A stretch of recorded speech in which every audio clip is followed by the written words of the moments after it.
I'm going to have Bill Dow here with me today. We're going to get to know Bill a little bit more. Bill is a PMP with 30 plus years in the project management field. He's authored 7 books, and he is a frequent MPUG contributor, not only recently, but he's actually been with us for around 20 years. So we're really excited to talk with Bill today. Thanks for being here, Bill. Yeah, thank you very much. I really appreciate it. It's gonna be great. Yes, sir. All right, let's just get started with the basics. Can you tell us a little bit about your professional background, how you got started? Yeah, 100%. So I just absolutely love this project management and PMO space. I've been 30 plus years. My first project was in 1991. So I managed my first project way back before Y2K, way back before remote, way back before all the tools that we've had as well. And so I just kind of got into project management. And so I was being interviewed, I don't know, a week or so ago, and someone said, "Well, why did you even get in there?" And I said, I just kind of off the cuff said, I didn't want to do any work. I just wanted to boss the team. And little did I know that that wasn't the case, actually. So it's a very complicated job, and it's very busy. But back in the day, right, we were all in we were all in one spot, and we didn't run multiple projects like we do today. You talk to one individual and they're on 10, 11, 12 projects. Back in the day when we were first starting in project management, we ran one big project, maybe two at the very most, right? So it's been a great journey. I'm right in it today. I'm a director of a PMO, very large PMO, with 40 project managers working for me. So we have lots and lots of projects. So I'm really actively still in the market today, or deep into the industry today. Mhm. On a personal note, I don't know if I've told you this before, but my both of my parents are in IT and my dad is a project manager. Oh, cool. So I grew up knowing how hard his job was Yeah. and how often he's been laid off or considered to Yeah. not be a valuable part of a team because they Yeah. think they can just manage the projects themselves and Yeah. don't realize how much really goes into this profession. So Yeah. yes. Um, let's talk for a second about some articles. You've written a lot for MPUG about a lot of different topics, Yeah. but most of your popular articles with us are about the PMO. Yeah. So Oh, um, you really cover the whole lifestyle of the PMO. You've talked about building and shutting down, yeah. both sides. Running. Yeah. What would you say is the most crucial factor in determining whether a PMO will succeed or whether it will need to be shut down? Yeah, it comes down to executive support. It always comes down to executive support.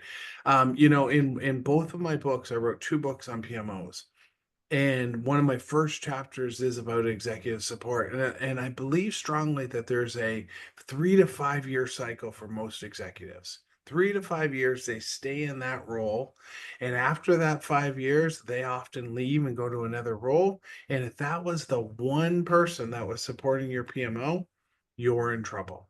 So I talk about in my books about getting multiple executive support, getting multiple people that really buy into the value the PMO is bringing. And then if they leave, you have some backup, right? So it's really about getting that connection across multiple executives. But that is the number one reason. I've seen it myself multiple times. When an executive leaves, your PMO is in trouble. So I call it the PMO cycle because it's basically your executives are turning every 3 to 5 years. Wow. One of And those that's books. that's actually interesting that you said that the PMO is, because I've written both project management articles and PMOs, but it's interesting that you said that that's the one that resonates on MPUG, because you would think it'd be more around project management. But that's Mhm. also a credit to the great work you guys are doing on MPUG, because you're not just sticking to project management. You've expanded that and growing as the industry matures. Thank you. Yes, just to be clear, almost all of your articles do very well with our audience. So Oh, we've that's got people awesome. listening to you for a lot of different topics, but Oh, thanks. I do think people are interested. Maybe they need to, look upstream and understand what's going on Yeah. in their executive levels as well.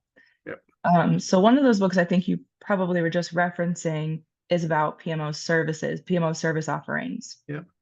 Just curious, what inspired you to write about helping PMO managers choose the right Yeah, services? yeah, that's a great question. Thanks. When you think about services, I always think about running an organization, right? When you run a PMO, you run an organization. And a lot of PMO managers, especially as they get into it, they think, okay, I'm just going to run programs and projects. My PMO is programs and projects. So one of the things I have to say, and I put it in absolutely everything because it just keeps coming back over and over and over again. And it is about you're running an organization called a PMO. You're not just running a bunch of programs and projects. So why I decided to help, early on, I've done 10 PMOs across 4 different companies. So I've done, 22, 23 years of PMO management, and I continue to grow, continue to mature, and I always base it on a set of services. So everything you do is a set of services. So when I give that into my webinars and my talks and my articles, I really want PMO managers to think about running an organization like finance, like HR, like marketing, like a PMO. And then what does that PMO do? It's never about just running a bunch of programs and projects. If you do that, you are set up to fail. You have to think that you're as important as marketing and IT and research or whatever departments your company has, because you'll get that seat at the table. So that's where the connection and the spin is. And when I did a recent webinar and I introduced service offerings again, so many people on the chat would say, "Oh, yeah, that's right. I got to look at that service offering thing again. Oh, I didn't look at my PMO that way. I looked at my PMO as running a bunch of programs and projects, and that is just not the right way to looking at it." Mm. That was an MPUG uh, webinar that did It we do may that have one? been. Yeah, yeah, I think so. I do a lot Yeah, of webinars, so it may have been, but gotcha. the point is though is PMO leaders were really looking at going, yeah, I don't look at service offerings that way, or my Hmm. PMO that way with that service offering spin. And I put it Hmm. into everything because it's always come back to be really helpful. Yeah, it sounds familiar. I also host a webinar for anyone who recognizes me. So I think I've heard you talk on that. And we do have that whole archive available. So if folks reading this or listening to this are curious, I'm sure we have some good content in there that you can listen to Bill talk about that more. Yeah. And I know another major piece of what you do is talking about communication. What would you say from your work on project communication tools? What are the most effective strategies you've seen for improving project communication? Yeah, I think when someone had said to me once, as stuck is you have to communicate 7 different times in 7 different ways, right? And that has always come back to me because you're right. I've written a couple books, 2, 3 books or whatever on communications, and it's always come back to you have to communicate in the style to which the person receiving the information wants to receive the information. I got a great story. Am I good to tell us a quick story? Yes, Okay. please do. I was running a PMO at Microsoft. I'll just say it was Microsoft. And I had a general manager that was a numbers guy. He just liked numbers, meaning he liked Excel. I like PowerPoint, he liked Excel. So he had asked me, true story, he had asked me to say, I need to know all the servers we have around the world within our space. I said, perfect. So I got the information, went with the network people, got all the information, and I built this beautiful PowerPoint that basically had a world map, and it would say Paris 22 and London 45 and blah blah blah, and it basically outlined all the servers around the world. You could frame it, you could print it. It was like a book. It was beautiful. Launched it off to him, and I spent maybe a week doing this because it was beautiful. I had to get all the information. It was wonderful. I thought it was awesome. Sent it off to him. He immediately sent it back. And he goes, I just want the Excel. Just give me the Excel. And I Hmm. was like, oh, damn. It was such a learning point, though, that you are so focused on what you like, but he didn't want it. And I spent a week on it. It was beautiful. You could have framed it. and he just wanted the Excel. He wanted Paris in 22 and France 35 or whatever, right? But that story has stuck with me for years and years because I simply now ask people. And I just say, what are you, a text person? Are you a graphics person? Are you a text person? Are you a graphics person? And getting that information, then you know how to communicate more effectively with them. So in the latest book we were just talking about, like my communication 2.0 book, I started to go down that path. Ask people, figure out what they put in their emails. Look at their emails. Is there a lot of graphics in their emails, or is it all text? Is it pages of text, or is there a combination of both? So catering to the individual that you're sending to is critical communications. And I learned that the hard way. I sent a beautiful deck to a GM who just said, "Give me the Excel." Mm, So I feel that pain. It's an important lesson for sure. you just have to ask, right? You just have Yep. to ask. So, Mhm. You actually wrote an article. It's probably been a long time, okay. so maybe you have some fresh lessons to share. But it was all about lessons learned, and it's another favorite Yeah. of yours. Um, do you have any other biggest lessons or stories that you think are valuable that you'll always go back to? Yeah. Yeah, 100%. So the article I wrote and the concepts that I have, and I still kind of preach today, if you would, is you have to collect lessons learned throughout the life of the project. What we're finding, we said it earlier, people are on multiple projects these days, right? People cannot wait to get done a project fast enough so they can move on to the other three and four that they're working on. So if you don't collect this information and you don't do course corrections along the way, then you're basically not setting your project up to fail by no means, but you could run it better. Right? These end of lessons learned meetings, they're never used. There's stuff stored into a SharePoint or a database or an Excel file. No one ever goes back to them. No projects are ever the same. So they don't value it. So my concept has been for years and years and years, don't run that end of project lessons learned. Don't do it. If you have to do it, but don't. I would say just course correct along the way, fix things along the way, and let people get off to the three and four and five other projects they're working on. Just do the best possible job you can while you're executing the project. Because it's often a checkbox meeting. They go, yeah, yeah, great. We did this, we did this, we did this. But the thing, it was 6 months long or 10 months long or 2 years long. No one's going to care. They're just going to move on to the next projects. So we have to adapt with the industry. We have to adapt with the amount of projects and how fast things are turning, that you just cannot do these big lessons learned and expect it's going to be valuable. It'll be valuable for the hour that the person's on the call. And that's it. Mhm. Would you say that's a sort of a sea change from when you started in project management? 100%. Yeah, Yeah. because we had a lot less projects. We were not multitasking to the level we are today.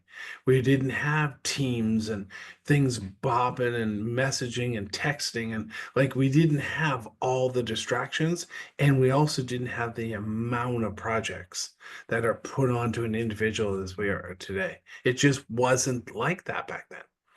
And again, we're talking 1991, right? We didn't have the tools. We didn't have the internet in the same way. We didn't have the books and the social medias and all the things that could distract people while also putting so many projects on an individual.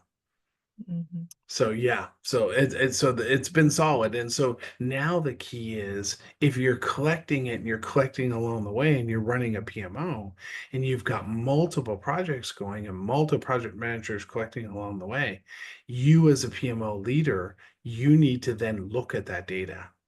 What are the symptoms? What are you seeing?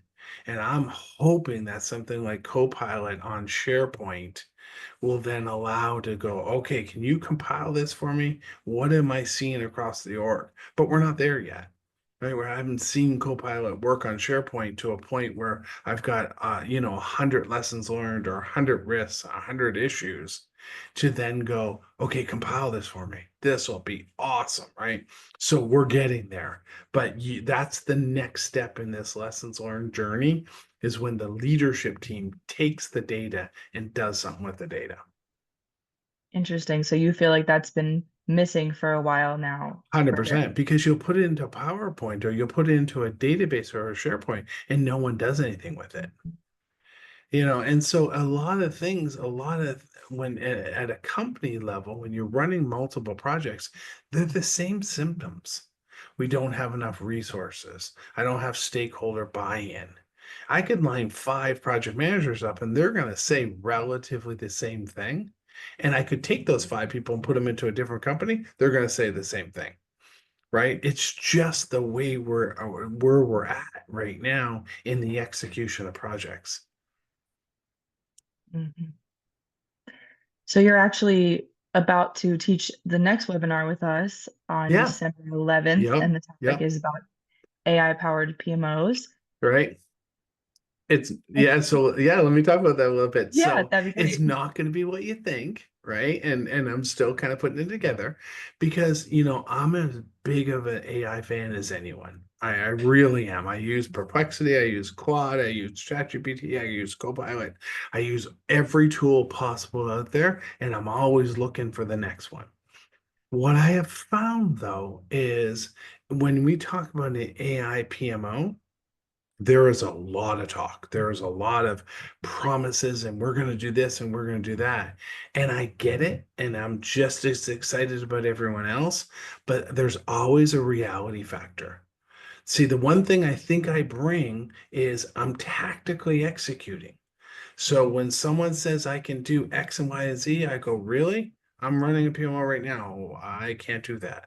So how can you do it? And I can't do it. And I've got all these projects.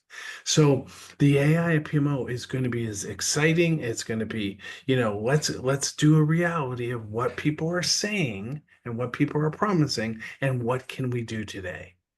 Because again, imagine Copilot looking at SharePoint and doing all this analysis for me quickly across hundreds of projects. That will be amazing, right? But we're not there yet. Or maybe we are, and I just haven't seen it, but I don't think we're there yet. So that's kind of the thing that we're going to do is we're going to dive into how can we use the current set of tools in a PMO and where are we still like a little ways off? Like where do we say there's all these promises, but the software's not there yet? Yes, that sounds very valuable. And that's one of the things that you bring your perspective, bridging the practical and the technical and what can we really do in the real world. Yeah. So it's just so valuable for us to have you in our community. We really Yeah. Thank appreciate you. you. And we're excited about that upcoming lesson. It's on December 11th. It'll be, which is a Wednesday. We do Yep. our live events on Wednesdays. We'll be live on Zoom from 12 p.m. to 1 p.m. Eastern Time. And you can register for that on MPUG's website. You do have to be a member, so join us for um, live events, a whole archive of lessons, including bills, and many, many others. We have courses available for annual members as well at no extra charge. So come to mpug.com and learn all about that. And speaking of mpug, we'll just wrap up with you've been with mpug for many, many, many years, longer than I actually have myself. I would love to know anything you'd like to share about your experience, Yeah. or particularly if there's anything you've learned personally while you've been creating content for us and engaging with our community. Yeah, I'd love to give a plug for the site. I think the site that you guys have done and continue to grow, I have seen it since the early 90s or early 2000s. I mean, I have seen it for 20 plus years, and you have grown courses and resources and career opportunities. I put career opportunities back up there in the day. Your PDUs, your access to the PDUs has been incredible. It's a very low cost membership for all the value you're getting. It's a tremendous, tremendous website. I go to it all the time. I'm constantly reading the articles, I'm joining the chats. I'm trying to get in there and getting involved and sharing as much as I can. It's an amazing community, and it was all about Microsoft Project at the time. When it first started, I have all the history and how it all started, but you guys have grown. You guys have added Kanban and PMO stuff, and you guys have gone outside of just project, and that's been amazing. It's an amazing website. It's an amazing set of work that you guys do, and hats off because it's incredible. Thank you so much. We really appreciate that. We're definitely excited to keep branching out and to be Yeah, in service to what project managers of today really need, which includes yeah, project. We still are, yeah. people do still come to us looking for project information. But yeah, we're doing a lot more now too. And thanks to people like you helping us build it out and being really great No problem. resource. So thank you. Awesome. Any closing thoughts before we wrap up? No, just, it's an amazing career. It's an amazing, project management. And you talk about your dad and stuff. And it is just I just absolutely love it. I just, wake up and just love being in it and love being part of it and sharing my background and experiences. And I really appreciate doing that with MPUG and being able to have a platform to be able to talk through. So thank you for everything you allowed me to do. Thanks, Bill. We'll see you on the site. Okay. Thanks. Bye bye.